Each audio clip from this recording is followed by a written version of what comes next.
All right, so let's talk about coaching offer type number 8, DIY online courses. So do it yourself online courses.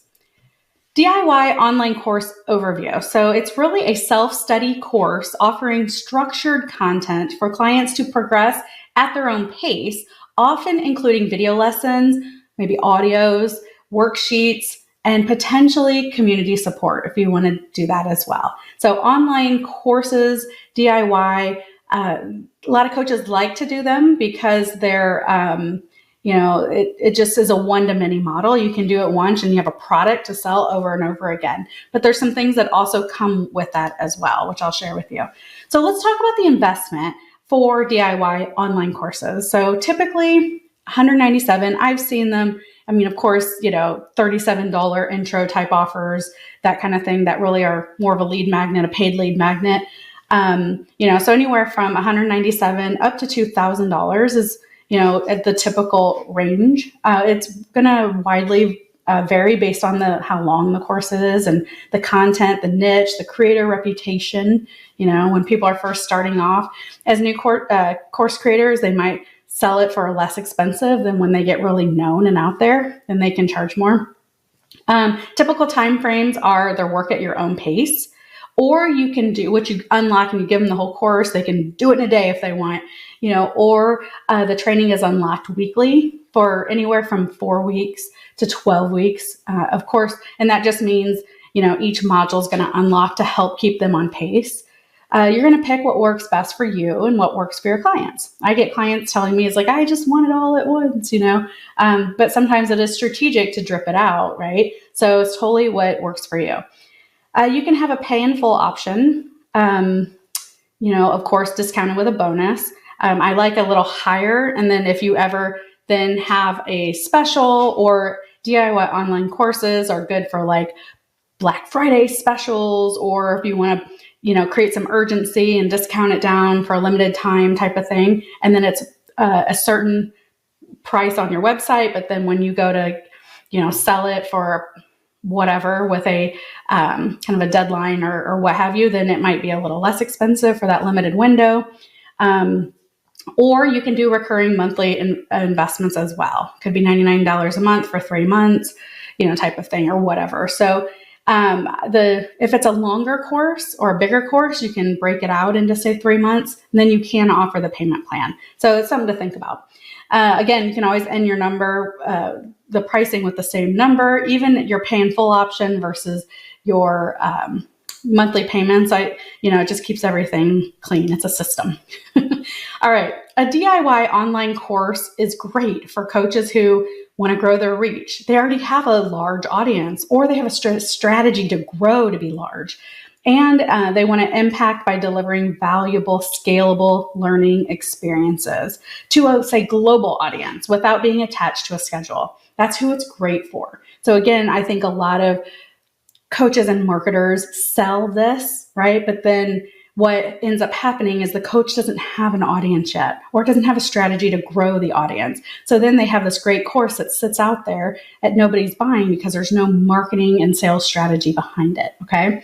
So, I think courses sell very well, and you can make a lot of money with them when you have that audience, already built in. So if I were a newer coach, I may say, you know what, I'd like to do a good signature online course someday. However, I'm going to do this offer first until I can, and I build the audience and build my credibility and my authority, and then launch the thing and move that to be my signature offer, right? Because we can always move our intro, signature, and premium offers around, okay? So that being said, so it's something to think about. Or an online course is also a good downsell. So if somebody can't afford yet to work with you one-on-one and whatnot, you can give them a self-study option, right? So I think online courses are good for that too. All right, a DIY online course may not be a great fit for coaches who prefer that direct real-time interaction. They want to be part of the transformation, because you don't get that. And when you don't know. And to be honest, this is what for me, I was a big wake-up call, was like 90% of people don't finish an online course. So, and I had to be like, whoa, if I want to make impact, I actually need people to finish the course. So you can do things and put things in place to help them finish it and even open it and get started on it. They may watch it, but then doesn't mean they took action on it to get the result. So if you're okay with that, it's totally fine. So, but it may not be a great fit for coaches who don't love technology, because a lot of courses are delivered in more high-tech environments, or they don't have the budget to hire somebody to get it all set up, right? DIY online courses aren't a great fit for coaches who don't love marketing, or they don't love the idea of growing a large audience globally, usually. And they also not a good fit for people who like to personalize their coaching based on immediate feedback, right? So online courses are great for people who maybe have been a teacher or trainer and they know how to break down something and into step by step so that you're creating this experience that makes sense for the or for the client, right? Because a lot of the times, if we kind of go with the flow and you're going based on the responses of the clients, you almost need to be such an expert in your field, in my opinion, to have a very significant, amazing online course, as well as that drive to constantly be marketing and selling. And you're going to treat it like it's a product, right? And you'll probably get sick of it before everyone else will, but you want to just be constantly marketing and enrolling, that type of thing. So online courses are great for that. Pro tips for coaches who want to have a DIY online course offer. You need to have that consistent lead generation strategy for this one-to-many offer. Because if you don't, you may sell some courses out of the gate, but then it just is stuck if we don't have constant and consistent lead generation, whether that's paid ads or doing organic things and doing them consistently and over. Okay. Another thing is you need to create and consistently test your online funnel to move students.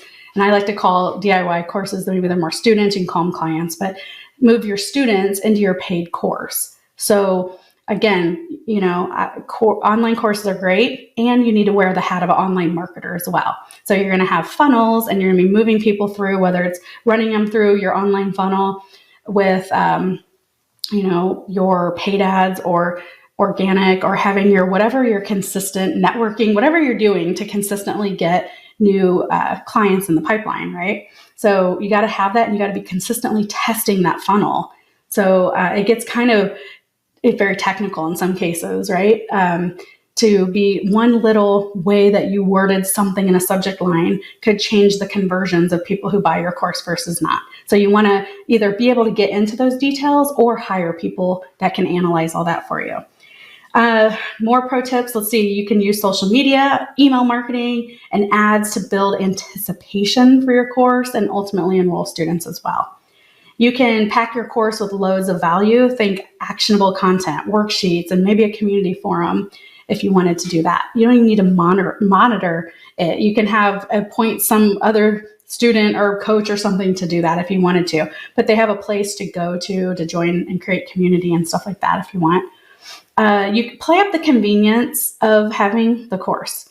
Sell that you can do it anytime, anywhere aspect, and make it irresistible. So play up the convenience. You can do this course in your pajamas with your bunny slippers on, while you're on vacation, whatever. Like that also, makes it a bit irresistible for people to say yes. You can offer tiered options or bundles. Maybe you have a main course and you can put a couple other smaller courses that you have in there as bonuses or what have you, giving them more reasons to invest more from you. So you want to have your signature course, if that's going to be your signature coaching offer, but then also what's next for them. So we want to create this journey and have almost like a suite of courses, unless you're going to use a course as a downsell / intro offer. Okay. Let's see.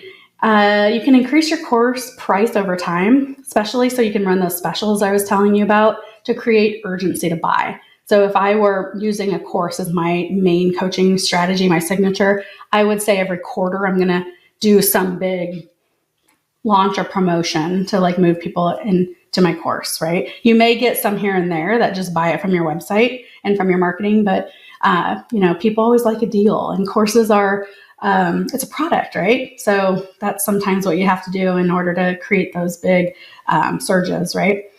You can also have an affiliate program, where an affiliate program is where somebody gets a link to your page, and when people buy from their link, you give them a percentage split, and it's all automatically calculated using technology.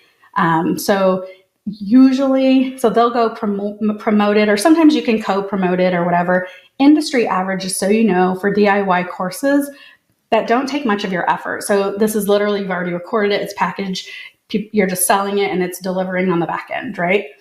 That is a 50% affiliate split fee. So if your course is $1,000, you get $500, the affiliate partner gets $500. That's what incentivizes them to go market it for you.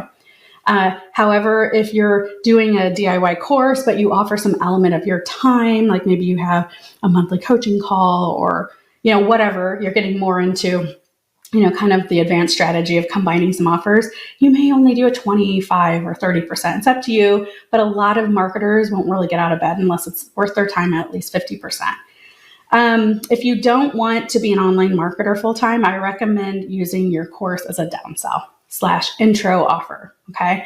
So we're getting into the online marketing side when you have a product like a course, because typically you don't necessarily have consultations or discovery sessions in order to move people in. You can, I've seen that happen. However, if the thought of that doesn't excite you, then that's okay. Like, that's what online marketing is about, is you're presenting so much value and opportunities, and you're showing up in people's inboxes over and over again to where they're like, I just need to buy this, right? Because it feels like the right fit. If you don't love copywriting, it may not be the right fit as well. All right, so does having a DIY online course offer feel like the right fit for you? No problem. Other options. Yeah, or maybe no, not right now. That's an option too.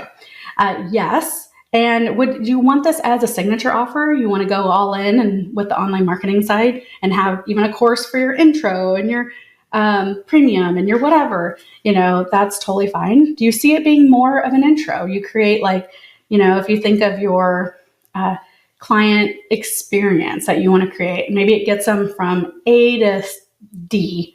And then, when they come into your signature offer, it gives them A to Z, or however you want to do that. But, you can create an online course and sell it for, if you're charging $3,000 to work with you in your coaching program, if they can't swing that right now, that's okay. For $200, buy the course. It'll get you started, right? Because if you don't offer something, they're going to go find it from somewhere else, right? So, or do you see it being a premium as well? You could have a high-end course library kind of thing, or, signature, intro, however you want to do it. So, so that is online courses. So next we're going to get into the final coaching offer type, which is retreats. I know a lot of coaches love to do retreats. I've done a handful of them. They're amazing, and I can't wait to share with you all the good things that come with a coaching retreat.